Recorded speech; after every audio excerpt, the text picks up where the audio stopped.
Bom, pessoal, bom dia. Eu sou o Francisco. Eu vou falar para vocês de alguns casos científicos que vêm sendo estudados na linha de infravermelho e onde a gente usa a técnica de nanoespectroscopia. Bom, aqui está um overview da minha apresentação. Eu vou começar falando... Então, me acostumar com isso aí. Vou começar falando de nanoóptica, onde primeiro eu vou relembrar alguns conceitos de campo próximo e de nanoespectroscopia que o Raul Freitas passou para vocês semana passada. Depois eu vou comparar um trabalho que nós fizemos, onde a gente fez uma modificação no setup experimental. Passar para sistemas orgânicos e biológicos, apresentar basicamente casos de usuários que tem trazido para nós. Depois vou passar aqui para um outro tema, que é nanofotônica, em que o time de pesquisadores da linha de infravermelho está mais envolvido. Esse é o assunto que nós temos mais interesse lá. Bom, antes de mais nada, o que nós fazemos é chamado de SINS, aqui, Synchrotron Infrared Nanospectroscopy, esse é o acrônimo, e basicamente SINS é realizar o Scattering Type Near Field Optical Microscopy usando o feixe de banda larga do síncrotron. SNON, usualmente, usa lasers de banda estreita, né? Aqui a gente usa um feixe de banda larga, e aqui, muito brevemente, o setup experimental começa com o feixe de banda larga, que vem lá do síncrotron, passa por uma ótica colimadora. Nós, então, começamos a chamar esse feixe de infravermelho de banda larga de Far Field, porque daqui a pouco a gente vai começar a falar sempre de Near Field. O feixe de Near Field, então, ele chega no setup óptico, que é basicamente um interferômetro de Michelson assimétrico. Assimétrico porque quando o feixe chega no beam splitter, duas componentes são separadas, né? Uma delas vai excitar o fenômeno de campo próximo lá no sistema ponta-amostra, sofre então dispersão do material, e a outra não. A outra é usada apenas para interferometria. Bom, o sistema ponta-amostra excitado, né, ele é descrito por uma polarização efetiva. Então, o que acontece é o seguinte: a radiação eletromagnética incide na ponta de AFM, separa as cargas e gera o fenômeno de antena. Bom, o fenômeno de antena confina a radiação num volume muito pequeno aqui na ponta da ponta. Vocês podem ver aqui, ó, na superfície da amostra, tem uma área com um diâmetro de 25 nanômetros. Então, o campo óptico nessa região é muito intenso. Então, o sistema ponta-amostra, então, pode ser visto como um dipolo espalhador que começa a espalhar o campo próximo. O campo próximo, então, ele retorna, ele viaja no sentido contrapropagante ao campo de incidência, o Near Field viaja no sentido contrapropagante ao Far Field, e chega ao detetor. E depois, o braço de referência realiza a interferometria. Tomando a transformada de Fourier do interferograma, nós então produzimos o espectro de infravermelho vindo de 25 nanômetros da amostra. Ou seja, nós superamos o limite da difração em mais de 200 vezes. Mas o que nós conseguimos fazer com isso, né? Bom, primeiro, a gente consegue fazer investigações localizadas, nanolocalizadas, né? A gente consegue posicionar a ponta em diferentes regiões da amostra compostas. Essas regiões são compostas de diferentes materiais, e então olhar para a resposta de infravermelho dessas diferentes regiões. Conseguimos fazer linhas espectrais, né? Essas linhas espectrais elas consistem em a gente definir uma linha ao longo da amostra e adquirir espectros ao longo dessa linha. Depois a gente consegue então montar um mapa espectro espacial e avaliar como é que a resposta de infravermelho se altera ao longo dessa linha. Um outro caso que a gente consegue fazer são imagens hiperespectrais. Bom, isso nesse caso aqui, não é para todos os materiais que nós conseguimos fazer essa medida, só para materiais que, nesse momento, né, dado o fluxo de fótons que nós temos para o infravermelho, nós conseguimos fazer para materiais que são espalhadores fortes, basicamente semicondutores ou materiais polares, na verdade, materiais inorgânicos polares, nós conseguimos fazer. Bom, essa medida é o que a mais desejável, né, falando em nanoespectroscopia, porque nós definimos uma área, segmentamos essa área em diversos pixels, né, pixels, não sei agora o que é o certo, precisa rever o português para saber onde que pixel vai entrar, mas em cada um desses pixels nós obtemos um espectro. Depois, com o pós-processamento desses dados, nós conseguimos construir mapas de intensidades para cada comprimento de onda de excitação e olhar como é que as ressonâncias do material mudam em uma superfície. Bom, agora então vou passar para a nanoóptica, começando lá. Nesse trabalho aqui, nós comparamos o setup assimétrico, do interferômetro de Michelson assimétrico, que é convencionalmente usado em SINS e SNON, com um setup simétrico, convencionalmente usado em interferômetros de bancada, que se tem em laboratórios de química em geral, né? Bom, essa foi a primeira vez que se tentou usar esse tipo de layout óptico para realizar nanoespectroscopia, e nós conseguimos mostrar que sim, é possível fazer espectroscopia com esse setup, porque, ao contrário do que se imaginava,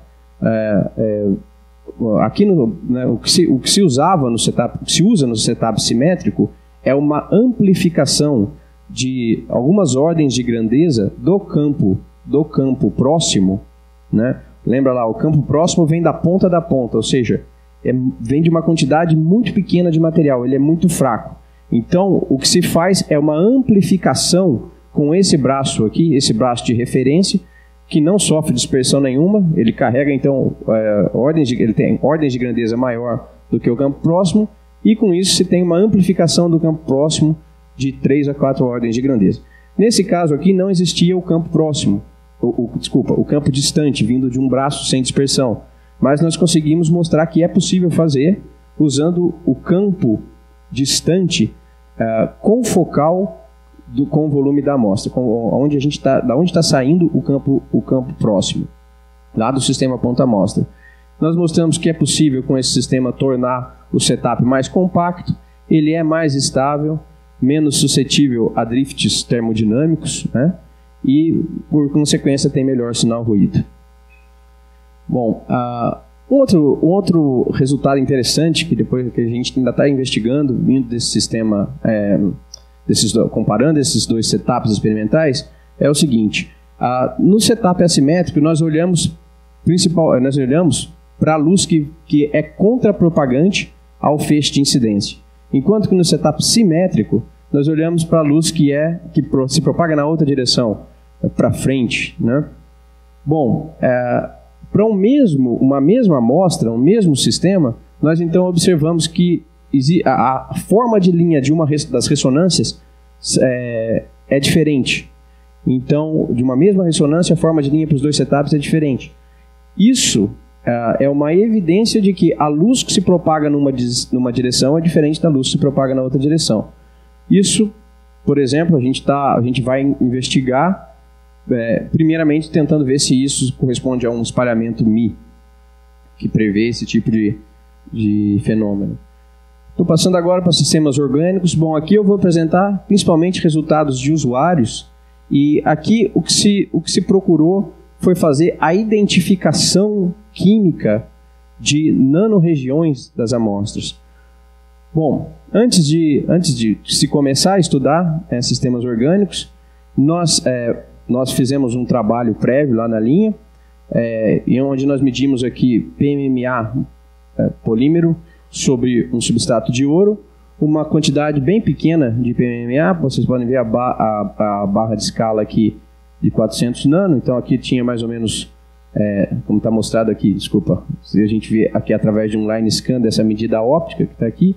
Então tinha uma quantidade de material aqui, que se espalhava aqui por em torno de 300 a 400 nano, com uma altura de mais ou menos 60 nano. Ou seja, uma quantidade bem pequena de material. Bom, o que a gente vê da imagem óptica é que ela apresenta contraste invertido em relação à imagem de topografia, ou seja, onde tem mais material, ele gera um sinal óptico menor, né? Isso é porque os sistemas orgânicos são muito absorcivos para infravermelho, né? Então, porque eles são espalhadores fracos. Por isso são materiais mais desafiadores para se medir na linha de infravermelho. Mas mesmo assim, nós coletamos um espectro pontual aqui sobre essa região do PMMA e conseguimos razoavelmente identificar os principais grupos vibracionais do PMMA. Então, embora tenha sido uma medida razoavelmente rápida para os padrões de medidas que a gente faz na linha, a gente conseguiu um sinal ruído razoável, porque a gente chegou num nível muito bom de estabilidade do setup experimental.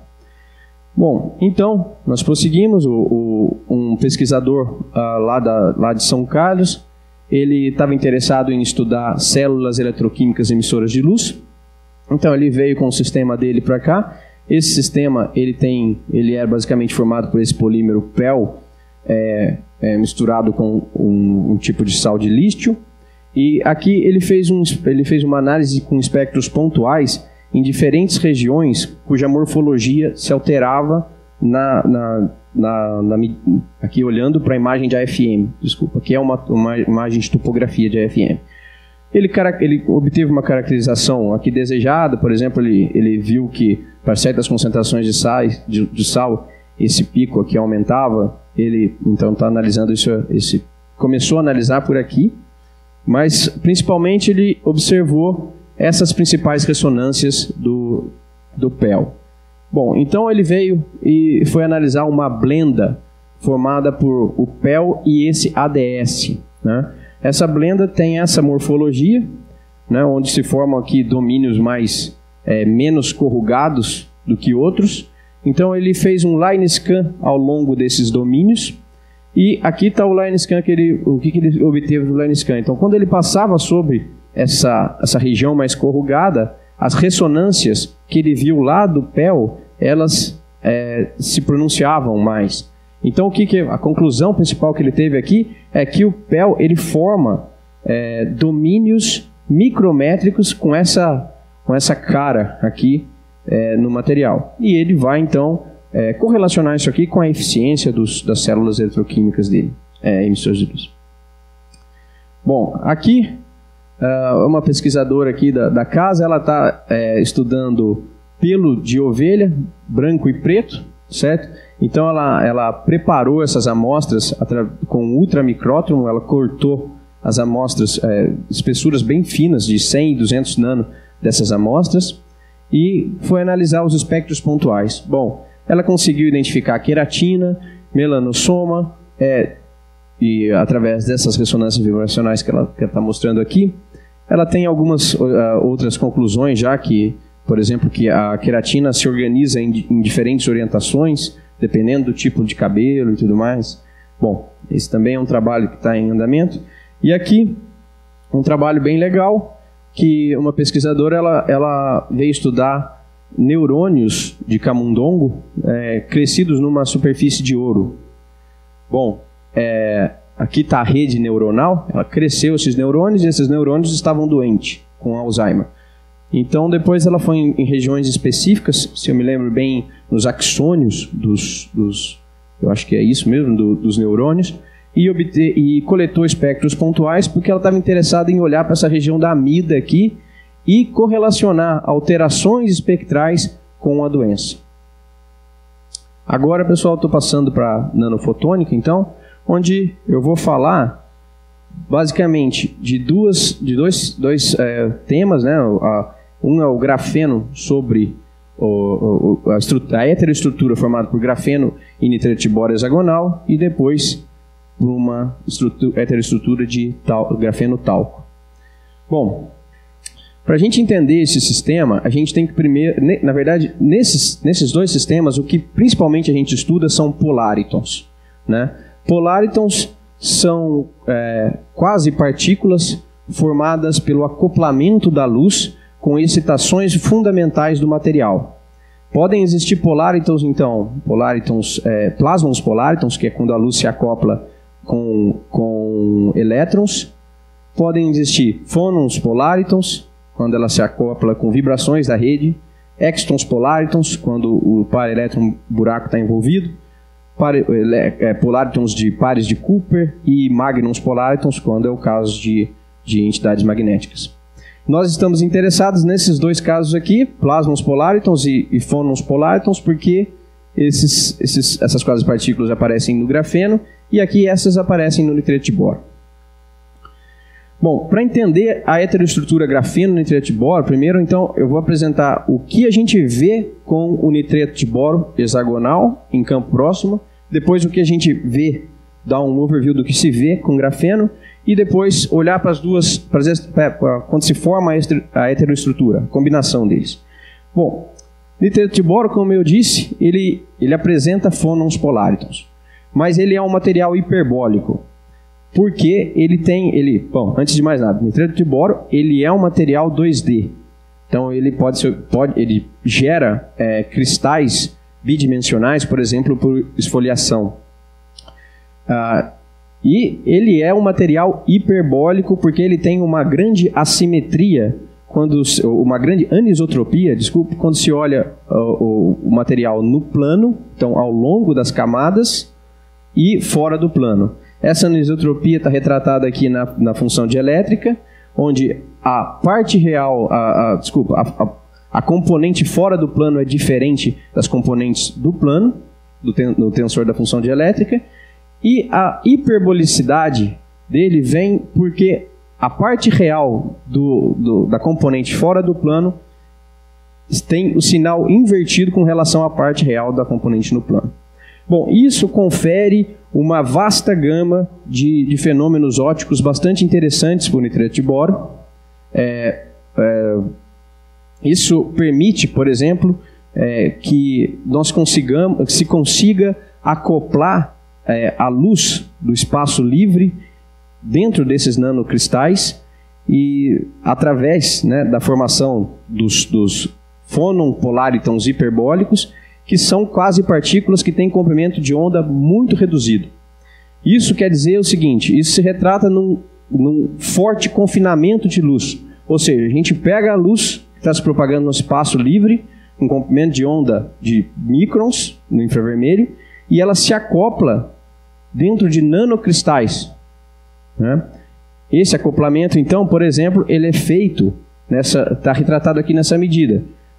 Quando a gente gera o fenômeno de campo próximo no sistema ponta-amostra, o confinamento de luz na ponta da ponta ele é intenso o suficiente para lançar esses fônon polaritons hiperbólicos, que eu vou chamar de HP2, no material. E aí eles passam a se propagar como se fossem ondas dentro do material e formam, por exemplo, aqui estruturas de ondas estacionárias no cristal, no nanocristal de nitreto de boro. Bom, o grafeno, o que se viu é um acoplamento, já tinha se visto um acoplamento dos plasmons polaritons do grafeno com quase partículas de superfície, por exemplo, no caso do SiO2, do dióxido de silício. Então, o que se via é o seguinte, na região que se tem grafeno, se formam, isso aqui também através de uma medida de Snon, né, usando também lá toda a capacidade de lançar essas quase partículas nos materiais, então se via a formação de franjas apenas na região do grafeno. Essas franjas correspondem ao acoplamento de plasmons do grafeno aos fônons polaritons do dióxido de silício. Nesse caso, o acoplamento chega nessa ordem aqui, então. Um acoplamento bem grande também de luz. Desculpa, é o fator de confinamento. Bom, então nós partimos para estudar a estrutura de grafeno e nitreto de boro, a heteroestrutura.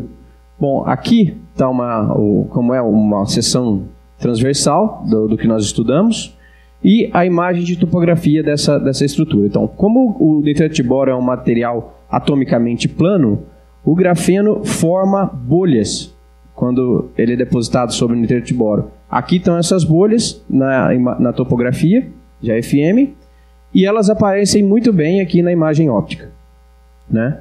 Então, o que nós começamos foi estudar diferentes regiões dessa amostra, que tinha, por exemplo, 3 camadas de grafeno, regiões de uma camada sobre SiO2 e tudo mais. Bom, o que nós principalmente observamos foi que faltou um ponto aqui muito importante que eu esqueci de falar, que é o seguinte.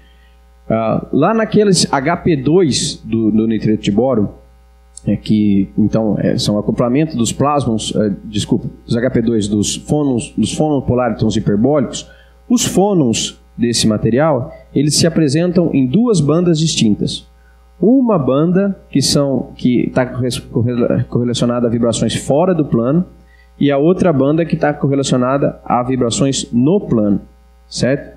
Então, tem 2 tipos de HP2.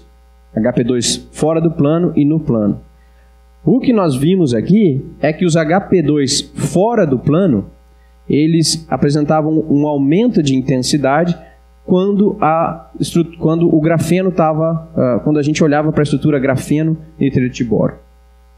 Bom, nós continuamos estudando e queríamos saber se a bolha, naquela região da bolha existia algum fenômeno importante ali, né? Bom, a gente então fez um line scan sobre a bolha e a gente observou que, olha só, conforme a gente ia caminhando ao longo da bolha, o modo no plano, então o HP2 no plano, ele caía de intensidade quando a gente estava em cima da bolha. Então isso é razoável. O grafeno está levantado em relação ao nitreto de boro, você tem um gap, um decaimento do modo. Mas para o modo no plano isso não era verdade. A intensidade não caía. Então nós concluímos aqui que existia um outro acoplamento, um acoplamento de HP2 do BN com mais um P, que eram os plasmons do grafeno, formando esse acoplamento HP3. Então eram modos híbridos de fônons polaritons hiperbólicos do nitreto de boro com mais os plasmons do grafeno. Então por isso que tem esse nome gigante, eu vou falar só HP3 daqui para frente. Bom, fomos então estudar umas estruturas um pouco mais complexas e mais parecidas com dispositivos nanofotônicos. Passamos então para essa amostra aqui que eu estou mostrando. Bom, essa amostra ela tem a heteroestrutura grafeno e nitreto de boro e ela tem aqui embaixo uma metasuperfície, como a gente diz, que é ouro, ar e aqui a heteroestrutura, e também a gente tinha um terceiro substrato que é nessa parte aqui, que é o SiO2. Bom, nós então passamos a estudar, olhar para essa amostra para tentar entender se o substrato tinha alguma influência lá naquele acoplamento, lá nos HP3. O que a gente viu principalmente é que aqui por exemplo, nesse estudo que o acoplamento HP3 ele aparecia, quando você está em cima do grafeno e fora do grafeno, o modo fora do plano ele sofre um aumento. Quando a gente via para o ar, isso se invertia, a gente via ainda esse acoplamento lá do modo fora do plano, mas a gente via também um aumento dos modos no plano. E para o ouro, por uma surpresa bem grande aqui, quando se tinha o grafeno, nós observamos um aumento de intensidade lá dos HP3 fora do plano de mais de 250%. Bom, nós tentamos então entender qual que era a natureza desses acoplamentos, né? E nós propusemos um modelo do tipo Fano, onde os estados contínuos dos plasmons do grafeno estariam interagindo com os modos discretos dos HP2 do PN. Propusemos uma equação para explicar, uma equação expandida para admitir mais modos. E, como vocês podem ver aqui, o nosso modelo experimental fita bem, o nosso modelo fita bem os dados experimentais. Com isso, nós conseguimos aí explicar a natureza do acoplamento, desse acoplamento dos HP3. Bom, se esse acoplamento ele é dado com plasmons do grafeno com os modos discretos dos HP2 do BN, e nós sabemos que os plasmons do grafeno podem ser modificados eletricamente via aplicação de campos elétricos, né? Nós resolvemos testar o que acontecia se a gente aplicasse um campo aqui ao longo um campo dessa, né, com essa configuração, ou seja, um campo elétrico que atravessaria o nitreto de boro aqui. E nós conseguimos, né, controlar muito bem aquele acoplamento de HP3 fora do plano, como vocês estão vendo aqui, ó. A gente consegue modular a intensidade daquele acoplamento através do campo elétrico externo. Bom, a gente fitou esses dados e a gente conseguiu extrair o fator de acoplamento, que está mostrado em vermelho, que se correlaciona muito bem com a amplitude desse modo, do modo em 815, esse modo de HP3 mais intenso aqui. E a partir daqui a gente entendeu que é o seguinte, que o maior acoplamento ocorre no ponto de neutralidade do grafeno, ou seja, quando a gente destrói os estados onde deixa o grafeno neutro, então os fônons, os HP2, eles se apresentam muito mais. Bom, essa parte. E, bom, como eu tinha dito, essa amostra ela apresentava uma metasuperfície, onde tinha uma transição entre os substratos. Nós resolvemos, então, analisar como é que era, se existia alguma correlação de propagação quando os HP3, eles viajando dentro do cristal de nitreto de boro, eles passavam de um substrato para o outro. E nós observamos uma reflexão devido à transição do substrato. Bom, o que se sabe, eu vou mostrar aqui o que todo mundo conhece, que é o seguinte: quando se faz um line scan sobre um cristal de nitreto de boro, você vê a formação de uns braços, desses braços de dispersão, que eles indicam a reflexão dos HP2 a partir da borda do cristal. Quando a gente veio para esse sistema, a gente viu o seguinte: mesmo dentro do cristal de HBN, a gente observou uma reflexão da banda tipo 1 para o lado do ar, por exemplo, né? Quando eles estão transicionando do substrato de ar para o ouro, tem uma reflexão do lado do ar. E aqui a gente observou o contrário para a banda tipo 2 aqui em cima e para a banda tipo 1 fora do plano, para o lado do ouro. Certo? Bom, a gente explicou esse efeito, conforme eu estou dizendo para vocês, como uma reflexão dos HP3, e um modelo teórico disse que conseguiu comprovar, né, ou melhor, explicou melhor essa interpretação através do baixo acoplamento do momento dessas partículas em cada uma dessas regiões. Bom, então nós seguimos, né, resolvemos fazer uma imagem hiperespectral dessa metasuperfície, né, e o que nós observamos aqui na imagem espectral era realmente as reflexões, né, como vocês estão vendo aqui, ó, por exemplo, para a banda tipo 2, tem a formação de máximos e mínimos. Essas são as ondas estacionárias que se formam a partir da transição do substrato, né? E a gente fez isso para a banda tipo 2 e para a banda tipo 1. E a gente depois calculou qual que era o coeficiente de reflexão para os HP3 que viajam do ouro para o ar e para a banda tipo 1 e vice-versa, e também para a banda tipo 2. E a gente mostrou que para a banda tipo 1 o coeficiente de reflexão é maior quando eles viajam do ouro para o ar do que do ar para o ouro, e isso se inverte na banda tipo 2. Com isso, nós propusemos que esse efeito ele corresponde a um efeito de diodo de polaritons, certo? Então, quer dizer, nós estamos conseguindo controlar o fluxo de polaritons, de HP3, dentro do cristal através de uma metasuperfície. Bom, esse trabalho ele tem dois importantes resultados que satisfazem objetivos de nanofotônica, que é controlar a luz, né, via o gate e via o efeito de diodo na nanoescala. Bom, então em seguida nós passamos a estudar aqui o sistema de talco e grafeno-talco. Bom, talco ele é a pedra-sabão usada lá nas esculturas de Aleijadinho, lá de Ouro Preto, esqueci. E ele tem algumas propriedades bastante interessantes. Por exemplo, ele é quimicamente inerte, tem alta estabilidade térmica, é um bom isolante, então pode ser usado em dispositivos nanofotônicos, e ele também é atomicamente plano e, por esfoliação, forma cristais bidimensionais nanométricos. Bom, então nós fizemos primeiramente a caracterização apenas de cristais de talco sobre ouro, conseguimos atribuir a cada uma dessas vibrações a configurações específicas de vibração do material. Passamos então para estudar o talco, o sistema grafeno-talco.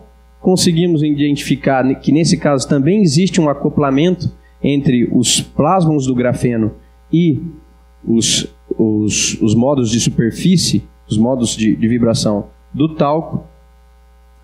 E, dado aqueles resultados bastante interessantes lá da heteroestrutura de grafeno e nitrete de boro, nós então aplicamos um campo também aqui numa configuração, mais usando, ao invés do nitrete de boro, colocando o talco aqui.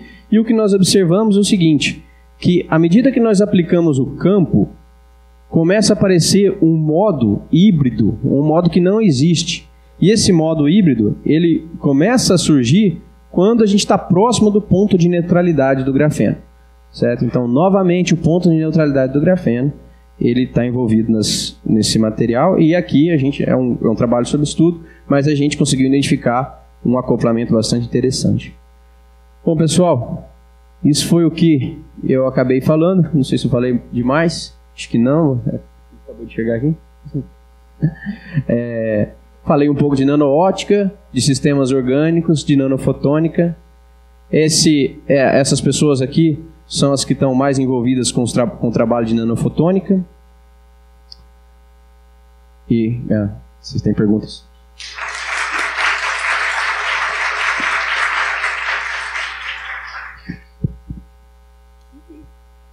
Oi, dá para ouvir?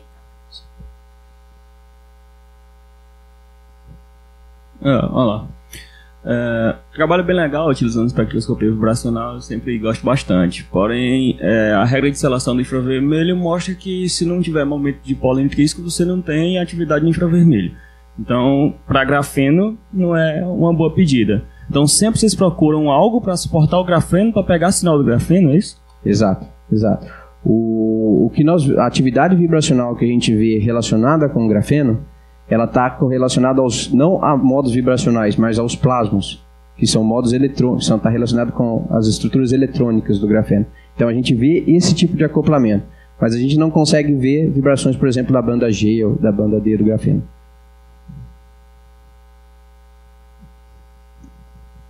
Mais perguntas? Não.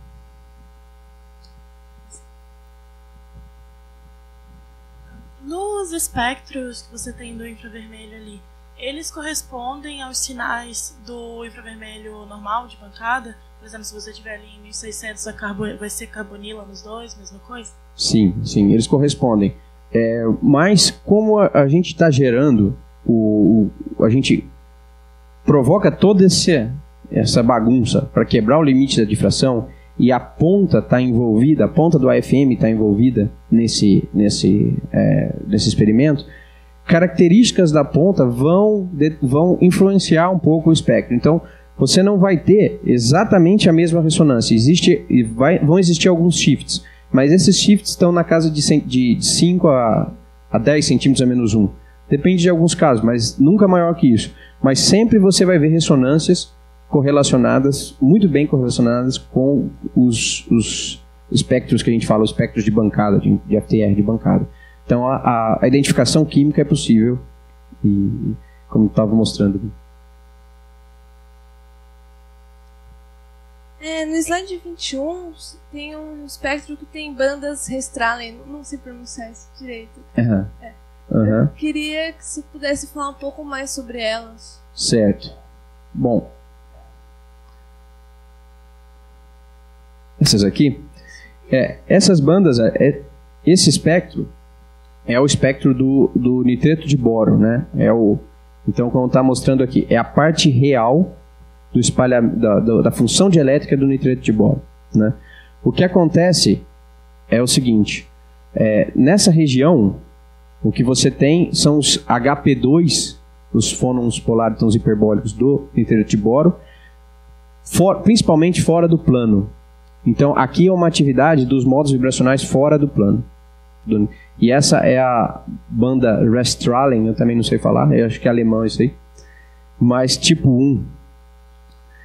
Essa aqui, nesse caso, é a banda tipo 2, que são as vibrações no plano.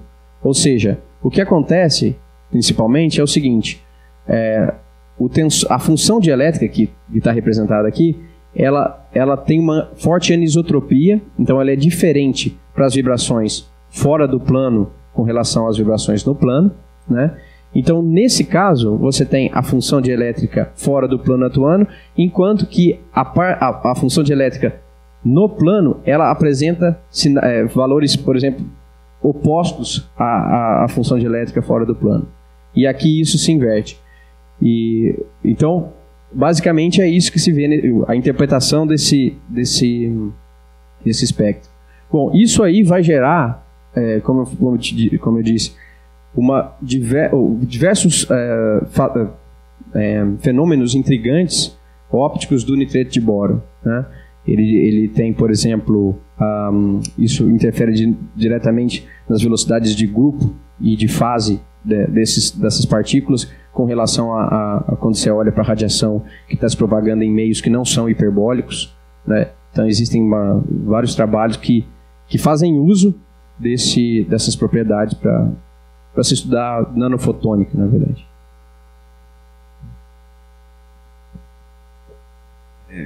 Qual a limitação para a obtenção de espectro de amostras orgânicas e qual a faixa espectral que vocês conseguem registrar hoje? Certo. Bom, a limitação, ela com respeito ao material, falando em construção de amostras, é o seguinte, a amostra tem que ser compatível com a FM para que a gente possa fazer uma varredura e encontrar diferentes regiões na amostra.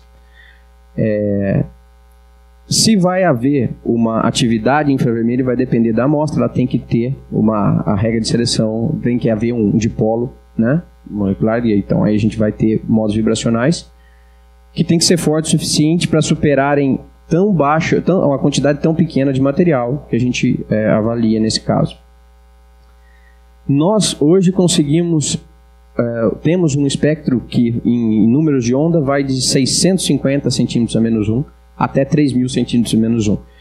Isso cobre basicamente o fingerprint molecular, né, para sistemas orgânicos. Então, grande parte das vibrações de CH, CO, CN estão compreendidas. Então, é basicamente isso que a gente consegue fazer.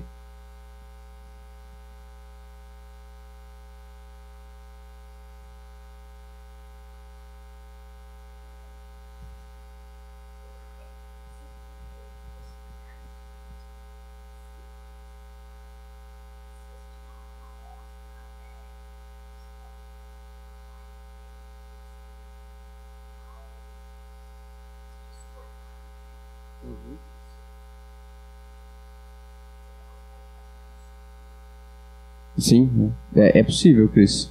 É possível, sim. O desafio que a gente tem que encontrar aqui, primeiro, a reação química ela não pode ser muito rápida, o que você quer ver, né? Porque os espectros são demorados e tudo mais, então tem que ser uma reação lenta. Isso é uma característica importante. E o outro desafio estaria em como montar o porta-amostra, que é onde a reação vai acontecer. Mas medidas in situ, essas medidas aqui, Não nessas, né? Essas aqui, aplicando campo elétrico, né? Elas já foram feitas, né? Então, por exemplo, essas aqui são medidas que a gente pode considerar medidas in situ. Elas têm um tempo maior que estão acontecendo, assim, não tem um estado, elas estão muito além do estado transiente, né? Mas elas são medidas in situ. Uma perguntinha, alguma curiosidade? Não? Está todo mundo esperando o coffee break, né? Então vamos agradecer o Francisco novamente.